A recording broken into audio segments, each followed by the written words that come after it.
Okay. So start with Ganesh here.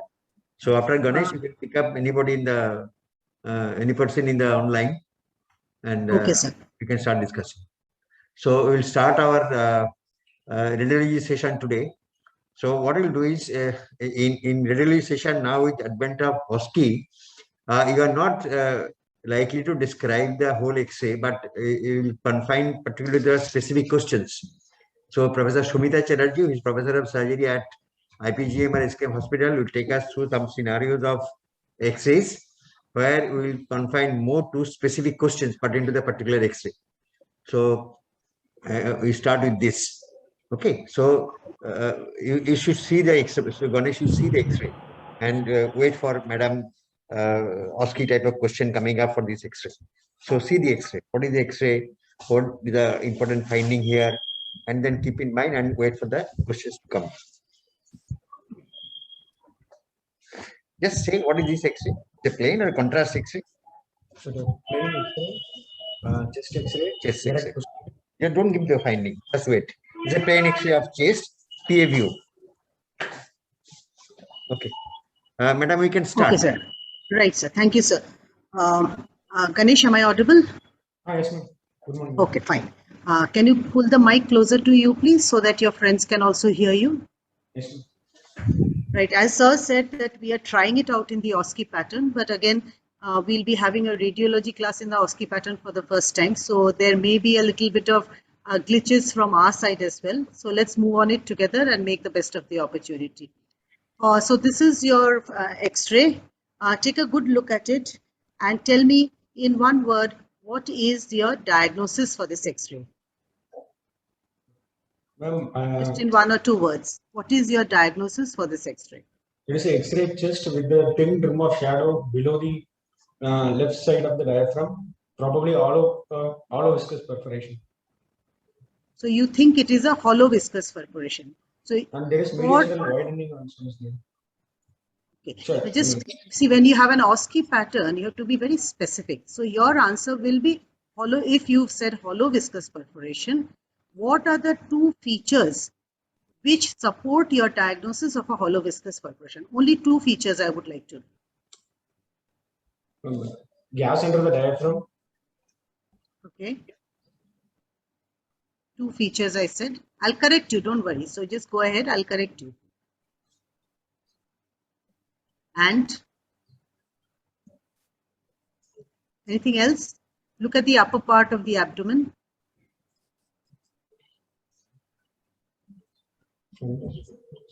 See, you can see when you say gas under the diaphragm, you have to be more specific. You have to say free gas under both domes of the diaphragm. Okay, every word is precious. Every word is precious. He said only left. That's not correct. He said only left. So it's both domes of diaphragm. if you notice, see, there is a gas. Can you see the cursor? There is a gas shadow here as well as some gas shadow here. So the answer has to be free gas under both domes of diaphragm. Free, why? Because it can also be, if the shadow had been a little lower down, it can be intraluminal gas as well. So every word is precious. Free gas under both domes of diaphragm. Secondly, if you just say hollow viscous perforation, your second finding will not come, which is a haziness in the upper abdomen or evidence of fluid in the upper abdomen, right? See, you can see the haziness, that whitish thing. So your diagnosis should have been hollow viscous perforation with peritonitis or a perforative peritonitis, because the fluid has come because of the peritonitis.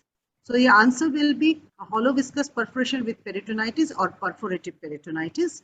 And the two features in support of it is free gas under both domes of diaphragm and evidence of fluid in the haziness in the form of fluid in the upper part of the abdomen.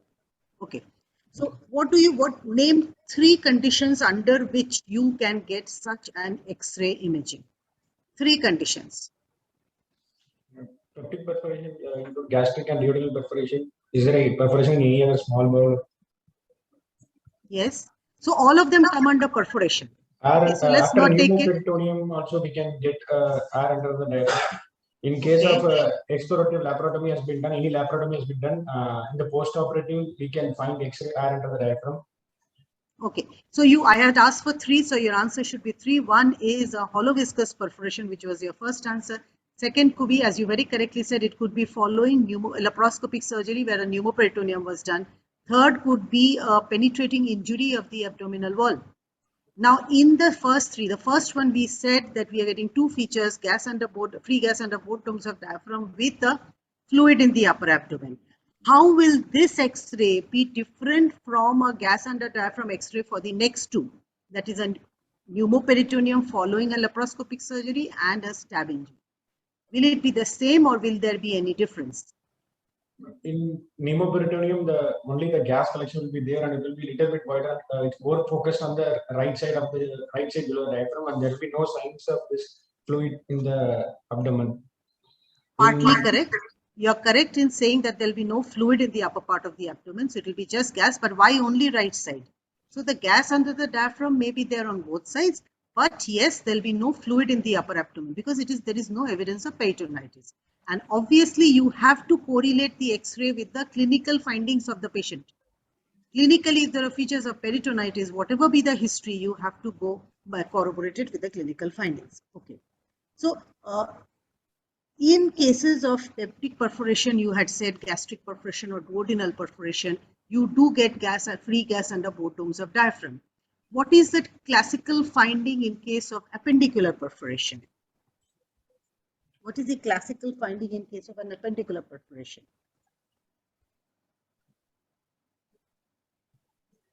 Is it common to find free gas and diaphragm in appendicular perforation? Usually we don't find. Why? The answer is no. Usually no, but it may be visible in certain cases. Now, as a sequel to that, tell me, in which case of appendicular perforation will you guess gas under the diaphragm? Commonly no, you said, which is correct. But in certain cases of appendicular perforation, you do get gas under the diaphragm. So which cases of appendicular perforation are there?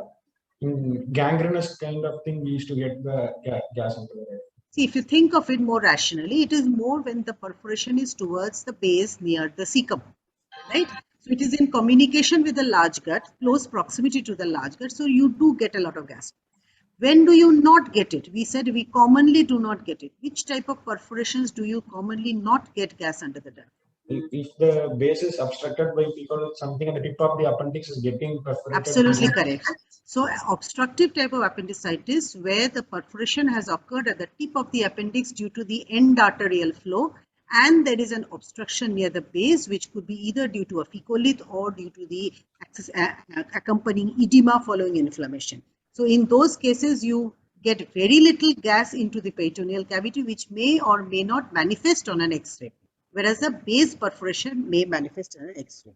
How do these patients present to you in the emergency? 5 points. How will this patient, the one whose X-ray you are seeing, how will this patient present to you in the emergency? 5 points. Patient will be showing the signs of toxic like tachypnea, tachycardia, hypotension, guarding or rigidity of the abdomen. Okay, so patient will be manifesting features of shock. Okay, so there will be tachycardia, there may be tachypnea and hypotension. On the abdominal finding, you may find guarding and tenderness and guarding, but please do not forget that there may be features of dehydration. Okay, so that also has to be mentioned. Okay, what will be the management of this patient? How will you manage this patient? If I tell you to answer in 2 points. Initial resuscitation followed by explorating the laparotomy of the patient. Absolutely. So there are 2 words only. Number 1 is resuscitation of the patient. Number 2 is exploratory laparotomy. And then you deal with whatever you find in your exploratory laparotomy, wherever the perforation is, your further management will depend on that. Okay. So if it is a perforation in the D1, what will be your management? Tip of the appendix. D1 perforation. D1. Graham's patch repair, modified Graham's patch. You want to do a modified Graham's patch repair. Okay.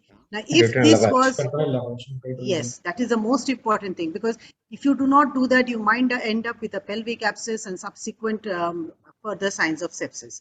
Now, if it was a stab injury, a penetrating injury to the, say, the anterior abdominal wall, what are the things that you will do clinically? I'm not talking about the X-ray, my dear. Patient has come to you with a stab injury to the anterior abdominal wall. how will you, what are the next 2-3 things of clinical evaluation of the patient which is going to change your management? What are the things that you're going to observe clinically? Simultaneous resuscitation and local exploration of the wound. If the You want to do wound a shows local expression. Okay, sorry, come ahead. clinically, Yes, go ahead. like if the wound is of a wound shows of biliary staining, food particles, or anything is there, then I will proceed with the laparotomy. If the patient is clinically stable and there is no bile staining or food particles or no signs of peritonitis, then I will, after the initial stable, I will do the CECT of the abdominal patient. No, Let's take it a little slow. Let's take it a little slow. No, I said there is a penetrating injury. Obviously, if there is and you bile have staining, pneumoperitoneum. Patient has stab injury and pneumoperitoneum. yes. What is the implication? This is the X-ray. I said it's a stab injury, pneumoperitoneum. If there What is is the food implication? particles, bile particles, yes. Please answer sir's question. What is the implication? What can What be the injury has cause happened? of the pneumoperitoneum? Penetration causing a bowel injury. No, That Can is I only say one that? point. either Okay. it is only peritoneal penetration plus minus ball Hollow particles. viscous perforation. Clear? Right. Madam was asking, how do you proceed? See, there Clinically. can be two things, rather three things. You will have either only peritoneal penetration Yes. or peritoneal penetration Plus plus underlying. hollow viscous injury. So the management of the two will be different. So I asked you, how will you clinically understand that? Clinically, how these two are different. Only peritoneal penetration and peritoneal penetration plus a bowel injury. Yes. Yeah, go ahead. I'm sure you know it. Yes. You did not get the question. You have only peritoneal penetration. That is one patient. Second patient is peritoneal penetration plus bowel injury. How are they clinically different? Peritoneal patient usually don't show signs of sepsis or the patient will be stable. The patient with the bowel injury. Patient has come within 1 hour. So what sepsis will show? See, when you The clinically examine, point is one patient will show signs symptoms of generalized peritonitis, and this patient is only peritoneal penetration only will show local tenderness. That is the main differentiation. Okay, so that is the most important part. now if suppose you have not yet done the X-ray, it is just a stab injury which has arrived at your emergency. You have clinically evaluated, not yet done the X-ray. So we are not in this X-ray anymore. So if you're clinically evaluated, what are the things other than generalized, assessment of the patient's hemodynamics? Locally, what are the things that you are going to examine, which will help you decide on your management? Before X-ray, abdominal tenderness. Before X-ray. Okay, it is present. Okay. Furthermore, what else? Then local exploration of the wound, whether it contains presence of biliary staining or food particles. So don't jump for biliary staining. You will not always get biliary staining. Local expression wound, that is very correct, under strict aseptic precautions to see if there is a peritoneal breach. I am saying there is a stab. We do not have an X-ray till now. If the X-ray was available, things would have been different. So I will look for peritoneal breach. If peritoneal breach is present, my management is going to be different. If peritoneal breach is not present, my management is going to be different. Now, under peritoneal breach also, you may have a situation, you just have a peritoneal breach and nothing else. Or you may have a scenario where there is either obvious gut injury, what you're telling, food particles, biliary staining, bile staining, whatever. Okay. So, under breach of peritoneum, what will you do if there is no bile staining or anything? And what will you do if there is bile staining? Is the management going to be different? Yes, peritoneal breach is present. Okay, tell me. Peritoneal breach is present. So what will you do? They look for the patient sign like local tenderness or diffuse tenderness. Okay. And the patient is stable means we can watch and observe the patient. If there is the patient is unstable, showing signs of toxicity, then we want to explore the laparotomy and explore the abdomen. See, the point that we would like to hear is that if there is a breach of peritoneum in a penetrating injury, it is always advisable to proceed with a laparotomy. But yes, you can argue that if the patient is stable, hemodynamically stable, I will follow it up with an X-ray and I am going to serially monitor the patient clinically. If there are any features of peritonitis which are developing subsequently, I will take the patient for laparotomy. Patient with features of peritonitis, whatever be the X-ray, you will directly go for laparotomy. Obviously, if there is no breach of peritoneum, what are you going to do? If there is no breach of peritoneum, what are you going to do? Primary, Yes. primary closure of the wound and observe the patient, serial monitoring of the patient's Right. So it is going to be a local wound exploration, and then whatever, it may be a debridement may be required, a repairing may be required. So local wound exploration followed by serial monitoring of the patient. This monitoring becomes most important because there is always a chance that there may be some hidden injury which might manifest later. Okay, so just look, I'll give you another X-ray. Just take a look at this. It's very similar. Okay, now what is the difference between the first X-ray that I showed you and the second X-ray now? If you want, I'll go back to the first X-ray. This was your first X-ray, Ganesh, right? You had a good look at it. Now look at this X-ray. What is the distinct difference between the first X-ray and this X-ray? Only one difference I would like to know. Here the gas collected only under the right side of the diaphragm. There is no okay, so you said that there is a gas under only right dome of diaphragm and right side lung is okay, what anything specific about that gas that you're seeing under the right dome of diaphragm? Only gas or some fluid? Is it gas or is it what is it? Yes, what is it? Ma'am, it contains some amount of fluid particles around the gas. No particles there. Okay, so you can say that it's a air fluid level under the right dome of the diaphragm. Now just look at it. It's a horizontal line. Can you see this line? It's a straight line. Okay, and if you go back to your previous X-ray, look at this is a crescentric line. There's a distinct difference. This is a crescentric line which is typical of a hollow viscous perforation, as you said. This is a horizontal line. What is your diagnosis of this patient? The patient will definitely be in sepsis and peritonitis. No, I would like a diagnosis.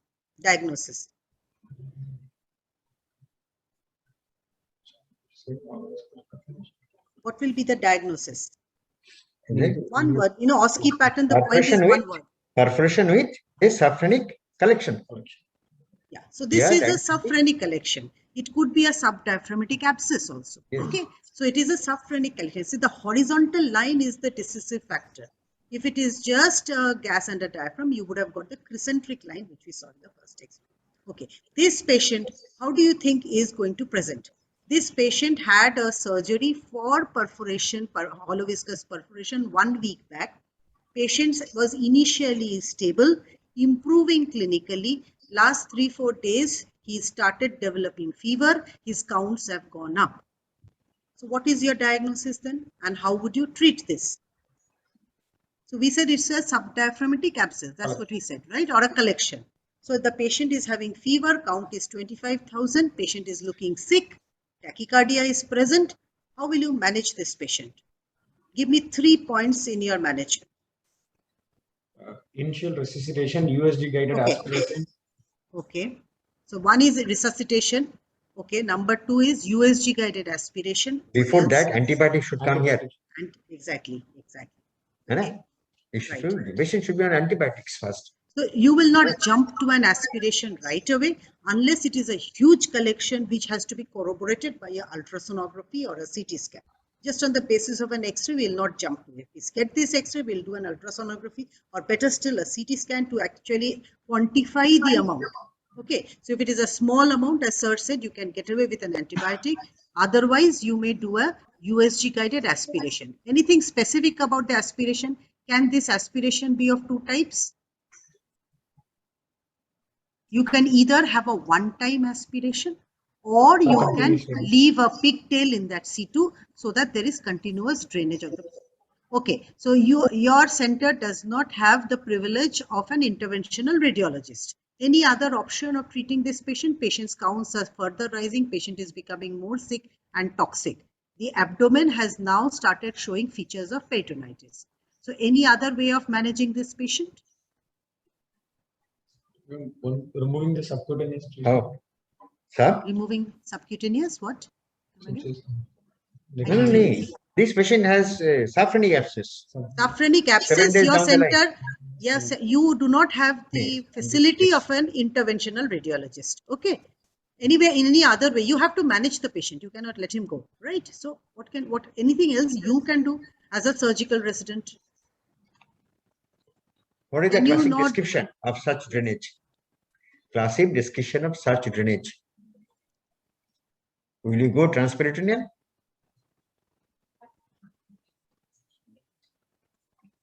This should be extraperitoneal drainage. Extraperitoneal drainage of the fluid. Saprophtenic abscess. Okay. Or if you think that there is a feature of generalized peritonitis, it may mean that the collection has percolated into the abdomen. You might have to do a laparotomy, a wash, and a drain. But your first attempt should be an extraperitoneal drainage of the fluid. A very similar X-ray again. No, and someone Very else. civil- Okay, somebody call else. for it. Yeah. Sir, I cannot see the names. If you can call out anybody. Oh, your screen is not visible. Dr. Swaroop Kumar. Dr. Swaroop Kumar, can you please switch on your audio? Dr. Swaroop Dr. Kumar. Swaroop, can you hear us? Dr. Bharat. Madam, good morning, Yes. madam. Yes, Dr. Bharat. Good This morning, is your sir. Bharat is from which college? Yes, sir, I am from Tamil Nadu, sir. Government Medical College, Ramanathapuram. You are Okay. from Tamil Nadu. Okay, Okay. fine. Welcome. So Welcome, we are Bharat. having Welcome. a X-ray discussion. Please Yes, sir. follow, madam. So- This is a chest X-ray plain view with X-ray left side of chest showing the herniation of bowel content, bowel atheros in the left hemithorax, sir. It's a possibility of diaphragmatic perforation. So you will call it a diaphragmatic perforation, or what is the word? The words have to be very good. Diaphragmatic hernia, sir. diaphragmatic herniation. Hernia. Okay, correct. Most probably So you large think bowel, sir. most probably large bowel. Okay, why do you say it is large bowel? Features of hastration markings are seen. Okay, so you think that there are features of frustration and that is giving. What else? There is one more finding. You're correct that there is a herniation of bowel into the left side of the lung. So you suspect it to be a diaphragmatic herniation. What else? There's one more feature that I would like you to mention in the X-ray. I find two important findings. Yes. We classically described as mediastinal shift. Yes, Okay. absolutely. See, you can see that the heart shadow has been shifted more to this side. So yes, madam. there is a herniation. This is a herniation. Yes, what you said that it could be large gut, but I would like to confirm it with further imaging because these could be hostrations, and there is a distinct mediastinal shift. You can see even the tracheal shadow. Can you appreciate the tracheal shadow? I'm moving the cursor over it. That has also madam. been shifted to the left side. So there is a mediastinal shift. How do you think this patient had a history of a road traffic accident 6 hours back? How do you think this patient will present to you? Madam, usually diaphragmatic post-traumatic diaphragmatic herniation will be present in the later stage because usually it will be missed out in the initial evaluation. So the patient may present after 1 or 2 Bharat, months. it goes slow. Bharat, Just talk a little slowly. We are not receiving please you. go slow. We can't follow you. Yeah. Sorry, Madam, Just sir. talk slowly. what are the presentation? Classic presentation of a patient who has got a suspected diaphragmatic rupture. Patient may have a history of trauma 1 or 2 months back. It was usually normal at the initial evaluation. The diaphragmatic perforation that it becomes larger over the usual period of the time through which the bowel becomes herniated. Present with features of obstruction or perforation if there is any bowel gangrene with left sided pleural effusion or dismixture. If it is bowel obstruction or Tell us the symptoms patient may have, and we'll come Clinical to the next presentation. findings. Clinical presentation of the patient. Usually 1 or 2 months after the history of Not trauma. one this month. is- Patient no, is no, acute no. emergency. Patient Acute is emergency. in emergency. Patient has come to trauma center following this accident, rotary accident.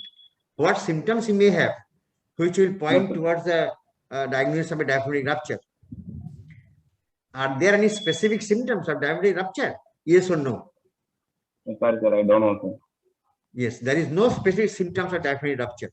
Okay, one has to have high index of suspicion for diagnosis of diaphragmatic rupture. With this X-ray finding, what do you think he might have? If you see the chest shadow, you see half of the chest is now compressed by the herniated bubble. mass with a medicinal shift. Okay. So what symptom may predominate in this patient? The patient dyspnea, sir. Complaints of dyspnea. He might have Dyspnea. respiratory So he meant distress. respiratory distress. Yes, he said dyspnea. Yes, that is okay. See, you have to have a holistic approach to the patient. This X-ray should not, it will give you just a lead that there may be some other issues. But you have to have a holistic approach. You cannot say that there is only diaphragmatic hernia. So there may be other associated injuries, because I said there was a road traffic accident 6 hours ago.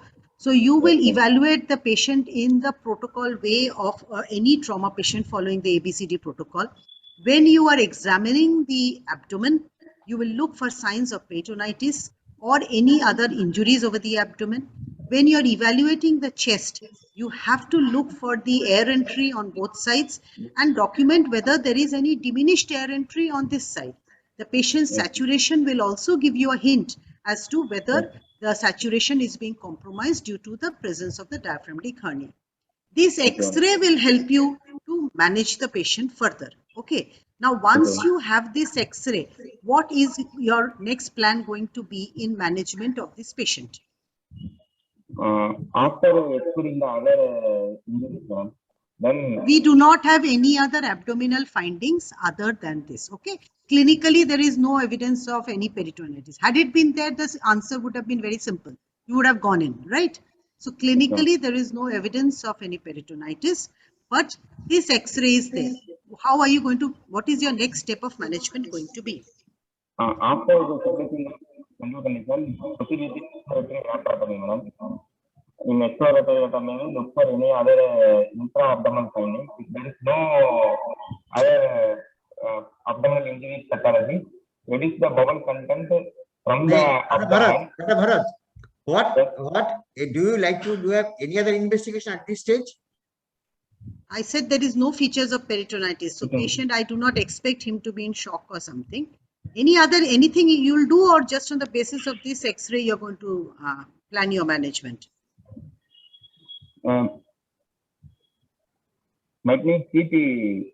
Yes, so you can go ahead with a CCT abdomen and thorax, which is going to delineate more specifically the damage in the diaphragm, the breach in the diaphragm, as well as exactly what is there, whether it is a loop of jejunum or a loop of colon, as you said, transverse colon, which is the thorax.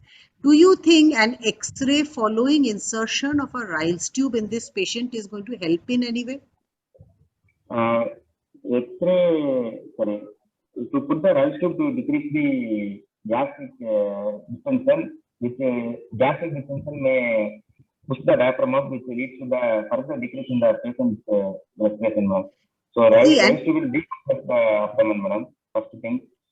Okay. See, the point is that we often look at after putting an X-ray, if we take another, after putting a Ryle's tube, if you take another X-ray, sometimes we can appreciate the radiopaque tip of the Ryle's tube within the thoracic cavity. But that is going to be possible only if the stomach has herniated into the thoracic cavity. In this case, since it is a small or a large gut loop which has herniated into a thoracic cavity, an X-ray following insertion of a Ryle's tube may not give you any additional information. So that is the reason that instead of repeating yet another X-ray, we would like to go for a CCT of the thorax and the abdomen. Okay. So when you are doing the laparotomy, what are going to be your two principal plans? Only two plans. I just want it in headings, not detailing. You've done a laparotomy. What are your two principal plans going to be for management? To exclude other bowel pathologies, ma'am. Okay, so rule out any other injuries. Fine, fair enough. Then, and you have to obviously reduce the gut content, whichever is, whatever small, large, whatever it is in the thorax, right? What else? What else are you going to do? To repair the diaphragm. To repair the diaphragm. How are you planning to repair the diaphragm? To assess whether where the perforation has occurred in the diaphragm. If it is occurred, if it is the diaphragm is completely avulsed from the chest wall, we have to fix it with the chest wall, madam. See, If the it is answer is to be very specific, Bharat. See, if you have to reduce the gut content and repair the diaphragm. Okay.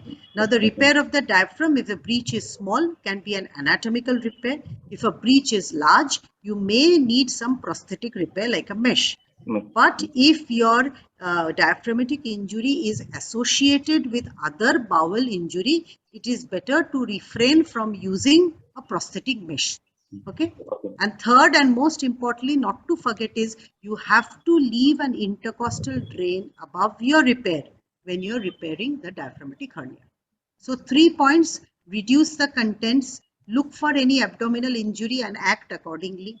Number 2, diaphragm to be repaired either anatomically if breach is small, or use of a prosthesis if breach is large. And number 3, an intercostal drain must be kept in situ above the diaphragmatic repair. These are the 3 points that we would like to hear from. Okay. Sir, shall we move to the next X-ray, sir? Yes. So you Yeah. can Thank take you, ma'am. Dr. Thank you, Neha. sir. Dr. Doctor? Neha, you can unmute. Yes, sir. Yeah. Okay. You Dr. see the Neha, X-ray see the You see the X-ray X-ray. well. Right. and wait for madam's question. Neha, again, the first Yes, question sir. for you is, what Yes, is your ma'am. what is your diagnosis? I just want the diagnosis in 2 or 3 words. Ma'am, this is a plain X-ray of I just erect want the abdomen. diagnosis. Neha, I just want the diagnosis. Don't describe. Describe means a description. So when I say what is your diagnosis, give me your diagnosis in 2 or 3 words. Ma'am, diagnosis is ma'am small bowel obstruction. Okay, fine. So you said it is a small intestinal obstruction, probably at the level of the small bowel. What are your features in favor of this diagnosis? Ma'am, features in favor of the diagnosis is, first, there are multiple air fluid level. Okay, number 1. Number 2. Second, ma'am, there is a concertina pattern. Like Okay. the air fluid levels are centered towards the center of the abdomen. Concertina pattern does not mean that. Okay, Yes, you ma'am. finish Concertina it. pattern. Okay, Yes, ma'am. concertina pattern is correct, but that Yes, does ma'am. not mean it is arranged in the center. There are 2 different things. Okay, I'll tell you. You finish it, then I'll summarize it for you. Next, what else? And ma'am, no large bowel shadow is seen. I mean, the air is not going probably beyond the IC junction, ma'am. Okay, what else? And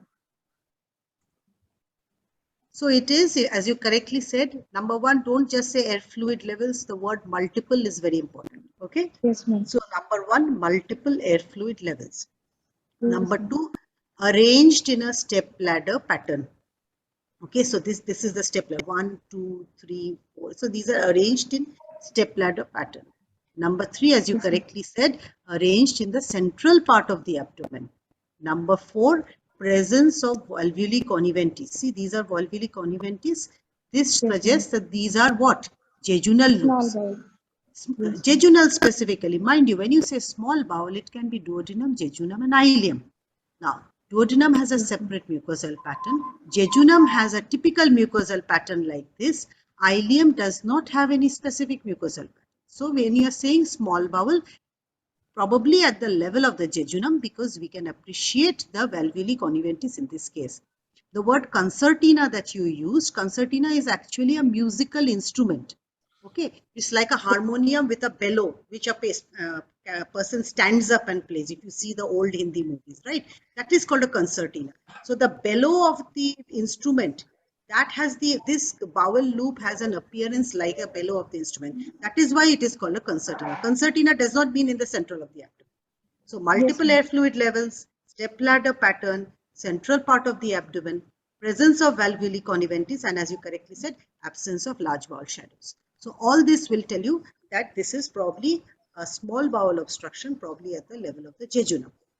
So if it had been a colonic obstruction, how do you think it would have been different? If it had been a colonic obstruction, how do you think it would have been different? Ma'am, firstly, we would have seen multiple air fluid levels, which Okay. are towards the periphery of the abdomen. Okay, so number 1, multiple air fluid levels, no step ladder, mind you, as you correctly said, periphery of the abdomen. Okay, number 3, Then hostrations would have been visible. ostrations would have been visible. So the mucosal pattern here, it was a valvuli conjunctivis, and it will be, see, this is a typical valvuli conjunctivis. This is a nice X-ray which shows the valvuli conjunctivis. If you realize that these shadows, these white lines, they start from one end of the wall and goes on. It's a continuous white line. They look like these springs. As opposed to it, what is the characteristic of a hostration? What is the mucosal characteristic of a hostration? Ma'am, they look more like an outpouching, and the opposite sides, they do not correspond with each other. Right. So here we can see the line is extending from one wall to the other. If you see in this X-ray, if you see this line, follow my cursor, it is starting from here and ending. It is not going to the other end of the wall. So this is the difference between a hostration and a valvuli conjunctivis on an X-ray. And as you correctly said, in large bowel obstruction, you will have multiple air fluid levels, dilated large gut loops, situated towards the periphery of the abdomen, and presence of hostrations. So these are the features of a large bowel loop. Now coming back to our index patient, normally we said multiple air fluid levels is pathological. So how many air fluid levels are acceptable in a normal patient? Ma'am, 2 or less than 2. 2 or less than 2. So what are those 2 fixed ones? You said less than 2.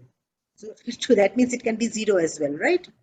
No, ma'am, not 0. Yes. It can be just 1 as well. That is the fundic gas shadow. Okay, there is one more very close to the fundic gas shadow, which is more or less permanent. Anything in the duodenum? Yes, ma'am. Duodenal bulb, the shadow of the duodenal bulb. It's called the duodenal cap, right? Yes, ma'am. So you can have a fundic gas, you can have a duodenal cap, and you can have around 2 to 3 air fluid levels in the ileocecal region near the terminal ileum. So around 2 to 4 are common, not 2 and less than 2. Okay, 2 to 4 are common. Okay. In our setup, in our part of the world, what are the commonest causes of small bowel obstruction? You said this is a case of small bowel obstruction. What are the commonest cause of small bowel obstruction? Name 2 common causes, 1 and 2. 1 and 2. Sir, it can be abdominal tuberculosis. No. Okay. Other than, more common than You that? specify, not just tuberculosis. See, tuberculosis leading General. to what? Yes. Sir, in the ileocecal region, there can be stricture formation. No, that is which not the may most lead to- common cause. That is not the most common. What is more common? There are 2 described in the book Lads classically. band is there. Yes, adhesions. Yes, absolutely. Adhesions, and second common cause is herniation. Hernia causing obstruction. These are 2 common. If you go by serial list of causes, the adhesion is the first and most important cause, and second is herniation. Herniation. Okay. So see, if you say tuberculosis, you have to remember tuberculosis can give rise to adhesions which can lead to obstruction, or tuberculosis can lead to a delayed tuberculosis presentation, can lead to a stricture formation and obstruction. So if you just say tuberculosis, it will not be enough. You have to specify. Number 1 is bands and adhesions. Number 2 is, as Sir said, internal herniation, right? Now, would you like to take any specific history from a patient who is presented like this? You have not seen the patient, you are just seeing the X-ray. So would you like to ask me anything about this patient? Yes, Other ma'am, than your whether there suspicion of other than your suspicion of tuberculosis, I'm not talking about that. Any specific history as a surgical resident, would you like to know? any past history of any surgery done? Absolutely correct. So any past history, because that will tell you the bands and adhesions may be due to a past history or maybe due to some chronic inflammatory disorder within the abdomen. So yes, any past history, whether present or not, that can lead to this. How do you think this patient will present to you in the emergency? Ma'am, this patient will present with history of abdominal discomfort, pain in the abdomen, multiple episodes of vomiting, and not passing flatus or stool. Okay. See, if you look at this, because you're saying it's a small bowel obstruction, sequencing your answer also has to be very important. So the first thing is going to be pain, abdominal distension. Vomiting comes above. this patient may or may not have features of obstipation. As opposed to it, in a large bowel obstruction, the pain and distension remains 1 and 2.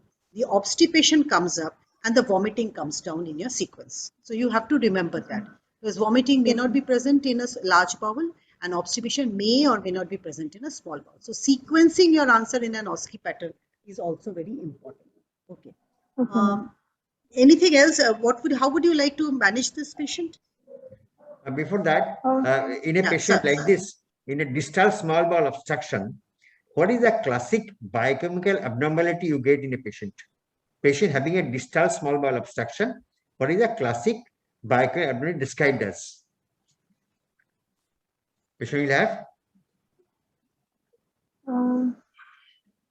In relation to sodium? Sir, patient will have decreased sodium. Yes, hyponatremia. What else? Hyponatremia, decreased chloride level, sir, because there will be vomiting. Distal obstruction, hypochloremia may not be predominant. What is more important? Okay. Hyponatremia, hypokalemia, and if you go by acid-base disturbance, what should be the ideal? Paradoxical aciduria. No. That is it. That's a different thing. Distal. I told you distal small bowel obstruction. No, sir. I don't know, sir. Especially metabolic acidosis, because here the succus entericus, the whole of the small bowel of secretion is sequestrated. So these patients have metabolic acidosis. That is a classic description in distal bowel obstruction. If it is a proximal bowel obstruction, patient has minimal distension but more of vomiting. What is the classic biochemical abnormality? That will be hyponatremic, hypochloremic, metabolic acidosis. Metabolic, sir, alkalosis. Yes, that's the correct answer.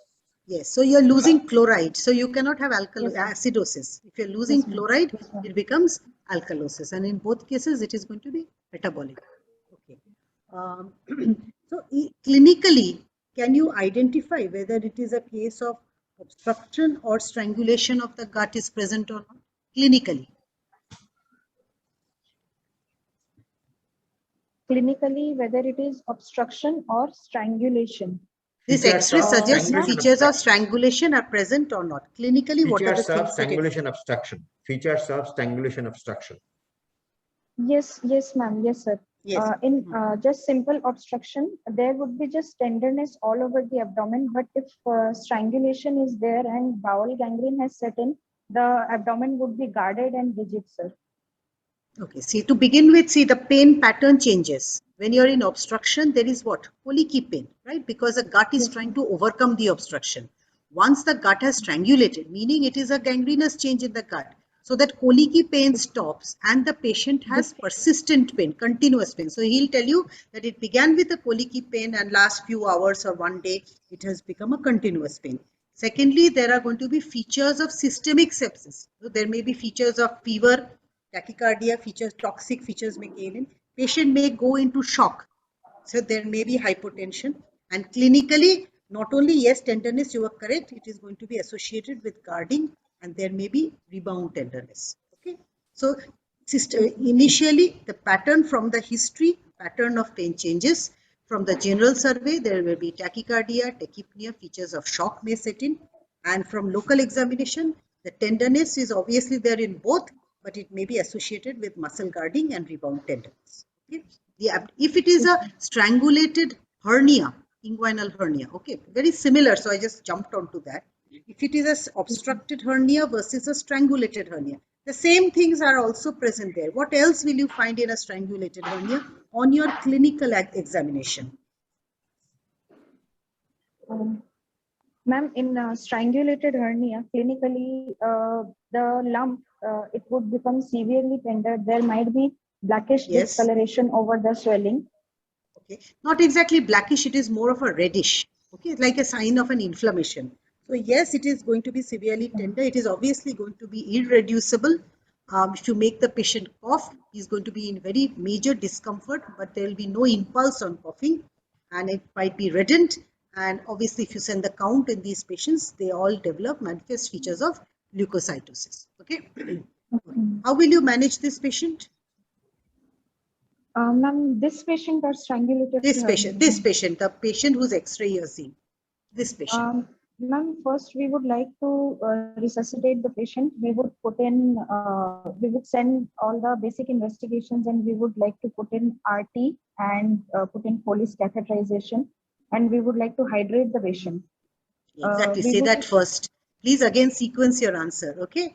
Yes. So you are going to assess the patient, clinically assess this patient, start him on IV fluids, put in an insert. I don't say RT, say I'll insert a Ryle's tube.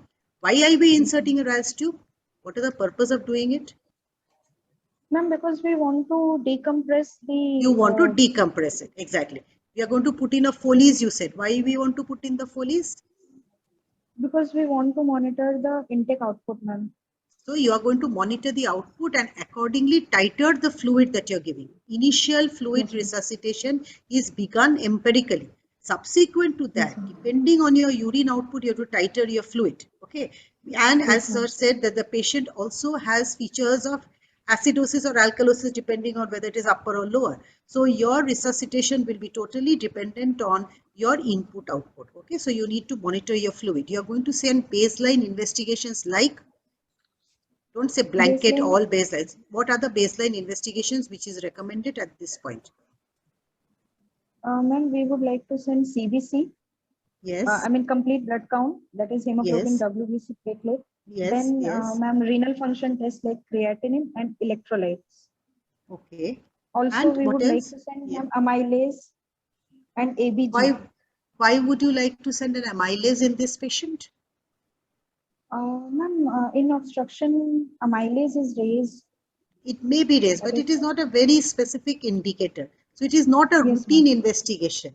You said something else. You want to do an ABG, correct? So because if the patient is particularly sick, we would like to do an ABG so that we can make the necessary corrections depending on our ABG finding. Anything else other than IV fluid, Ryle's tube, catheter, baseline investigation? What next? Ma'am, we would like to monitor the vitals of the patient. Yes, you are doing it. Anything else you would like to administer?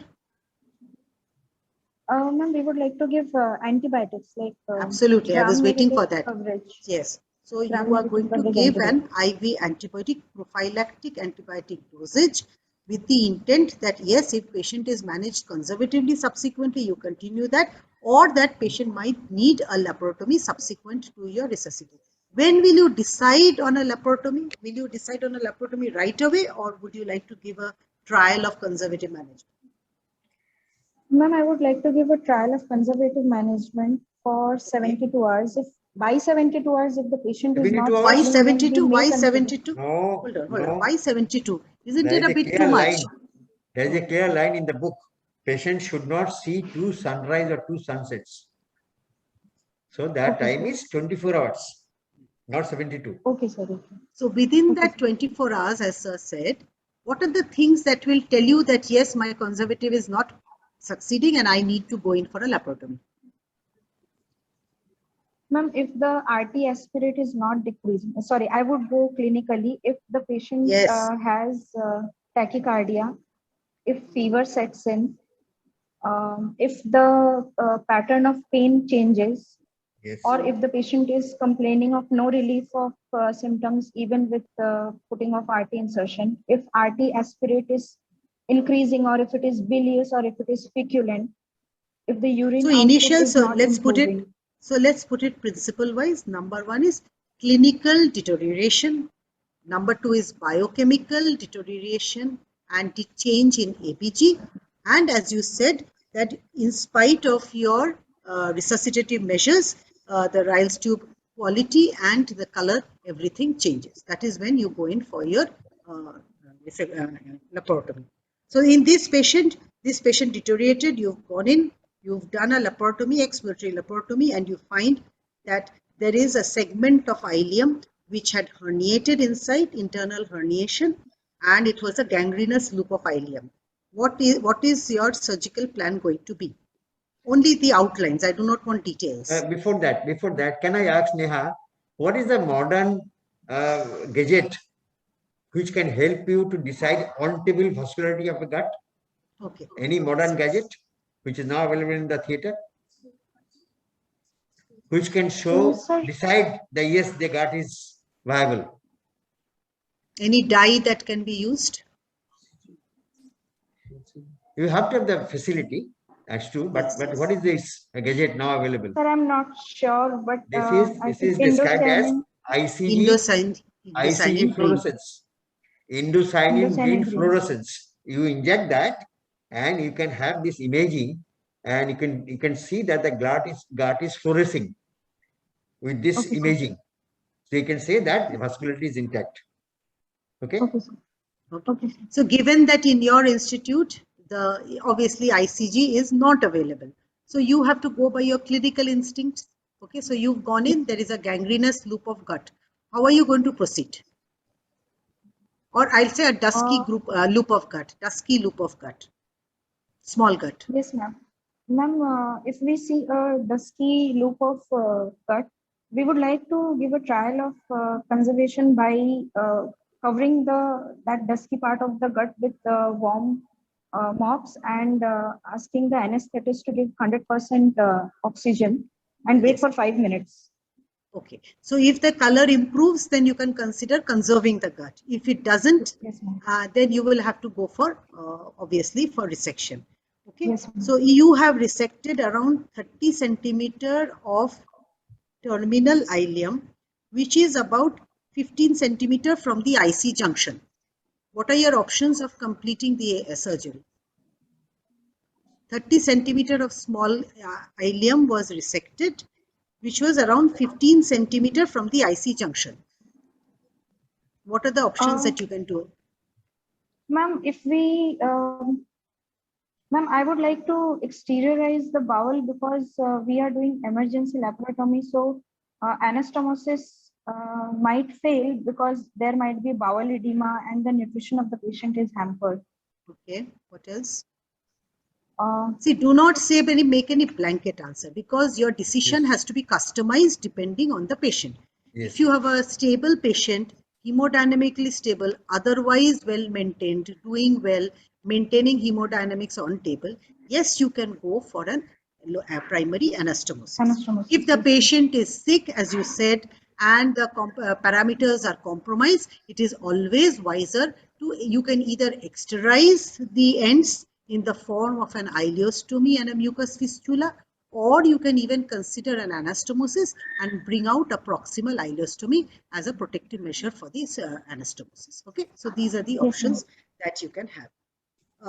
Sir, if you have anything else, or we'll move to the next. Neha, often in a plain X-ray, we say that this particular X-ray has a regular strat. Have you heard of a regular strat? What is that? Sir, I've heard of it. I cannot recall it. I'm sorry, sir. Regular strat is present in case of gallstone ileus. When there is a cholecystoenteric fistula, the stone can migrate direct to the gut and cause gut obstruction. So regular strat will be number one. There will be radiodense shadow in the abdomen. There will be features of small bowel obstruction with this sort of multiple air fluid levels in the small gut, and you find pneumobilia. So this is described as classic regular strat. Okay. Okay, sir. Okay. So you can pass to the next one. Last Thank you, today. sir. Thank you, ma'am. Last for today. Thank you, Neha. Can Sudip Das come? Sudip Das? I can find Dr. Sudip Das. Are you here?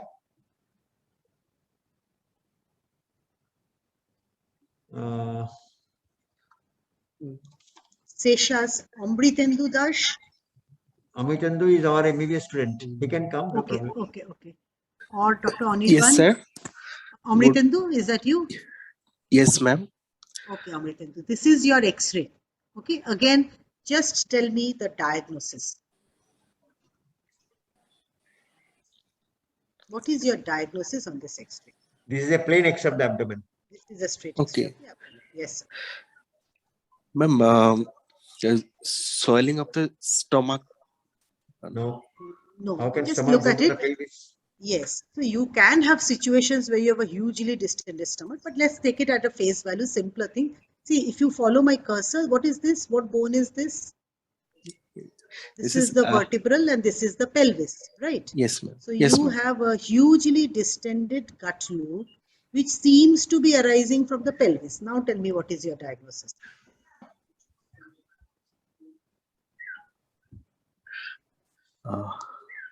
Sorry, ma'am. Okay, anybody else who can come? Anybody else? Don't worry, Amritandu, don't worry. You can listen to the others. Baby Kumari? Baby Kumari? So Ram, volvulus. Ram Sharan Cecal Pandey. volvulus. Yeah. No, I Ram. think That's cecal volvulus. who's this? Can you please identify yourself? Who is talking? Ma'am, I'm Dr. Sharan. Ram Sharan Pandey. Fine. Ram Sharan. Okay, Yes. Ram Sharan, what is your diagnosis? Ma'am, this is a case of cecal volvulus. Cecal? Cecal volvulus. Okay, why do you say cecal volvulus? Ma'am, because the convexity goes towards the right hypochondrium. It seems to arise from left lower quadrant. You said it right. See, the convex, this is the arising from the left part of the pelvis, right?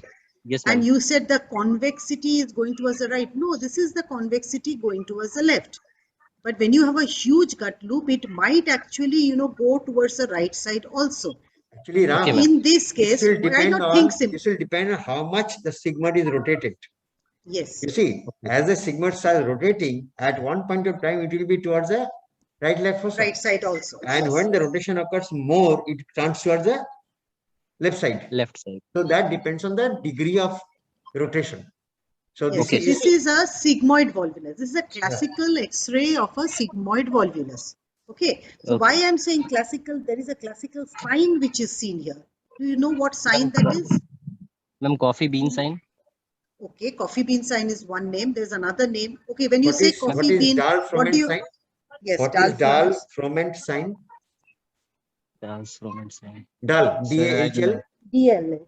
Dahl-Froment sign is, if you see this X-ray, you find there are 3 clear lines.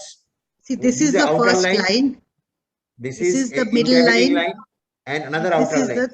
This is the third. And if you follow 3 lines are converging towards the pelvis.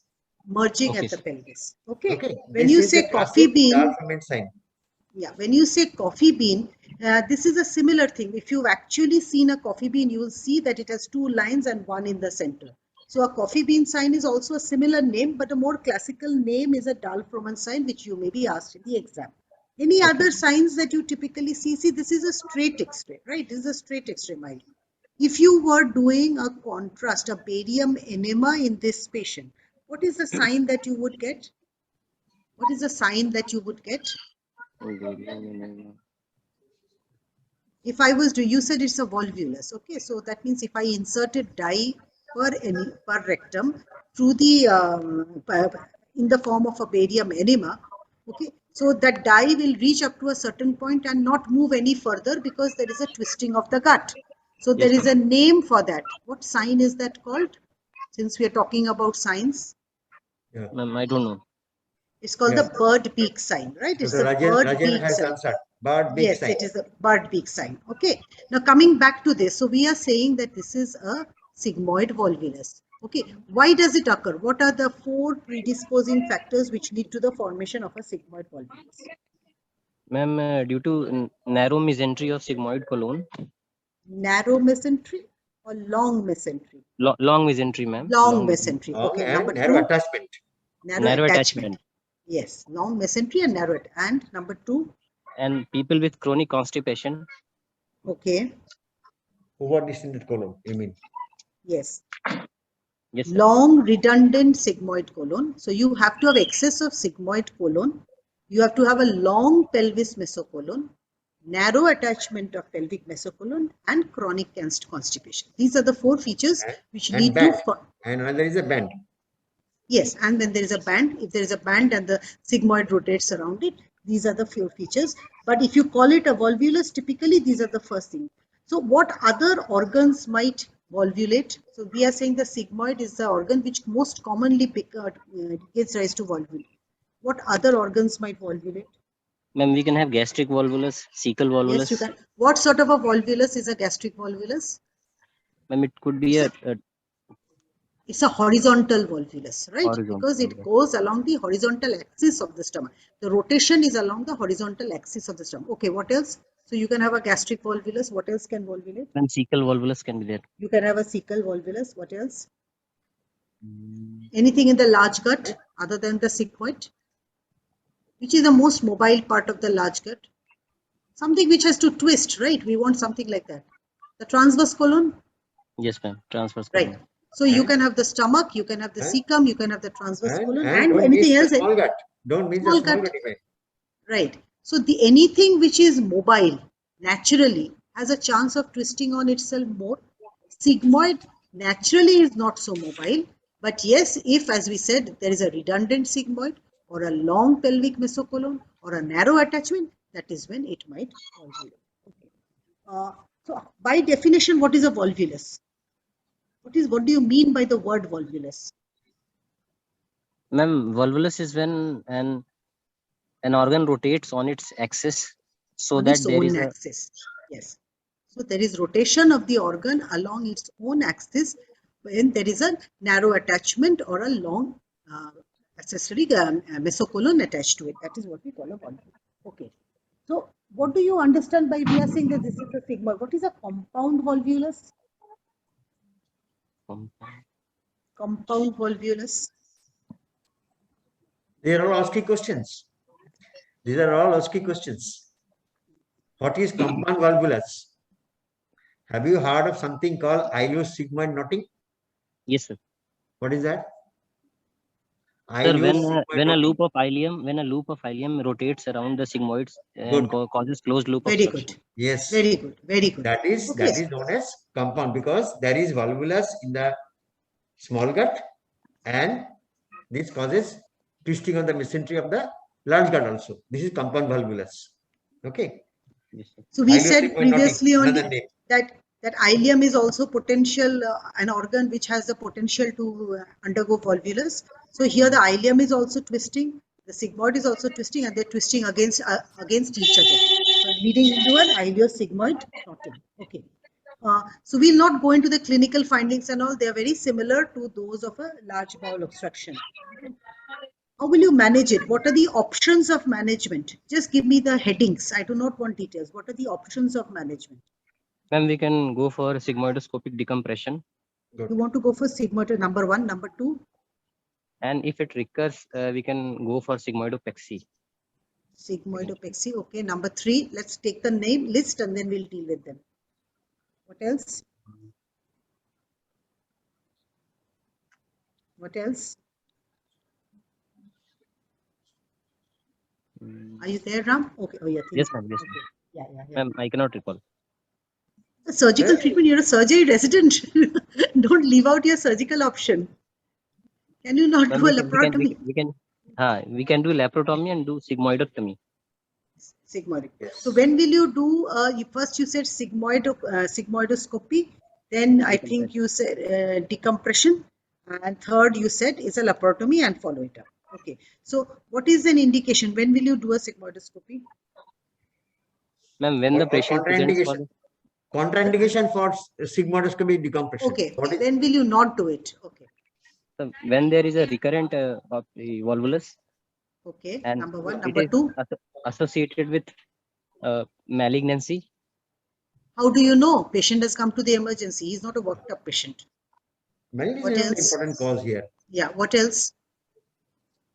When there is ischemia, if is a strangulation associated with the volvulus. Features of strangulation are present. Patient has toxic feature. Patient has signs of peritonitis. You will not experiment with a scope at that time. You will go in for a laparotomy. Okay. Yes. So a sigmoidoscopy is good enough if the patient is stable, abdomen is not showing any features of peritonitis. If patient is unstable or patient has features of peritonitis, definitely it is not an indication for a sigmoidoscopy. Okay. What do you understand by an Ogilvie syndrome? Ma'am, it is also called as pseudocolonic obstruction. It is seen in morbid pseudocolonic. Not pseudocolonic. Colonic pseudo obstruction. Colonic pseudo obstruction. Yeah. Yes. It is seen in old age morbid patients. Yes. Mm-hmm. And it is a type of paralytic ileus. So if you don't do anything, if you just let patient is sick, so you're not doing anything, patient is not fit for surgery, what might it lead to? Patient has pseudo obstruction, patient is sick. These are all chronically ill patients, maybe ICU patients, okay? If you do not intervene, what might happen? Where does the maximum the- distension occurs? Where does the maximum distension occurs in Ogilvie syndrome? If you take the large gut, where does the maximum distension occurs?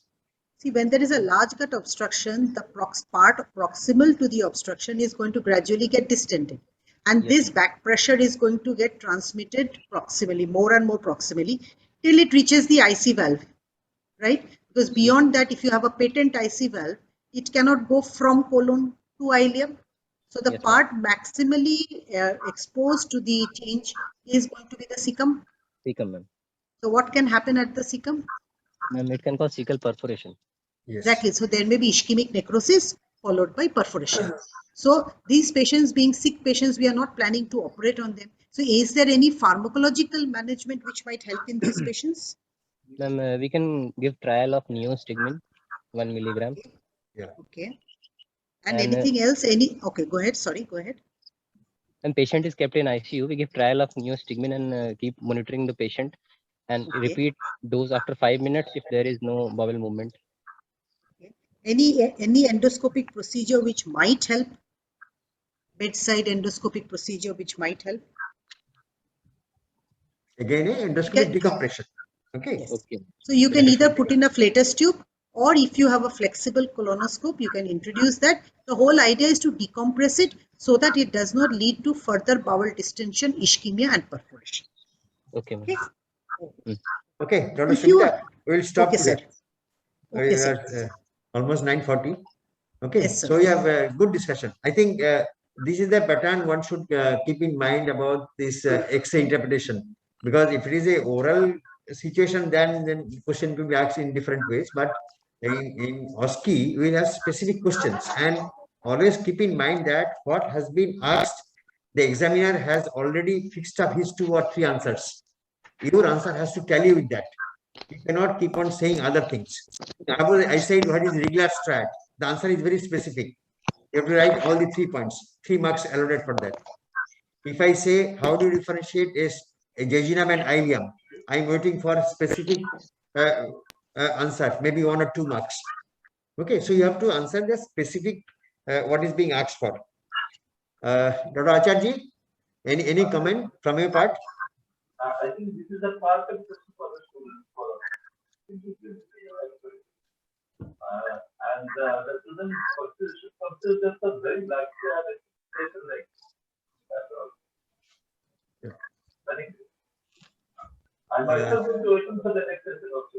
Kavita, good work. Can't hear, sir. Yeah. Sir, we couldn't hear you, sir. Excellent photography of the X-rays and discussion. Excellent. That's all, sir. I'll be waiting, looking forward to your next session. I think we'll have another session on Saturday, sir, right? Yeah. On this? Actually, I think we have little more sessions. So Saturday We need we have few another more. session. So what Yes. I'm trying to say is we are touching the X-rays in this pattern, so that if it is an OSCE type of question, because OSCE will have maximum 2 or 3 questions. We are trying to cover up all the possible questions so that you can face the OSCE question scenario. What I was going to tell the patient, that they should consider themselves very lucky to have a session like this. I haven't ever found any session for the student or student in regularly before. I don't know. Somebody might have visited like that. Thank you. Okay. Okay. Thank Thank you, you, sir. Dr. Sumita. Thank you. Thank you, sir. Thank you. Next, you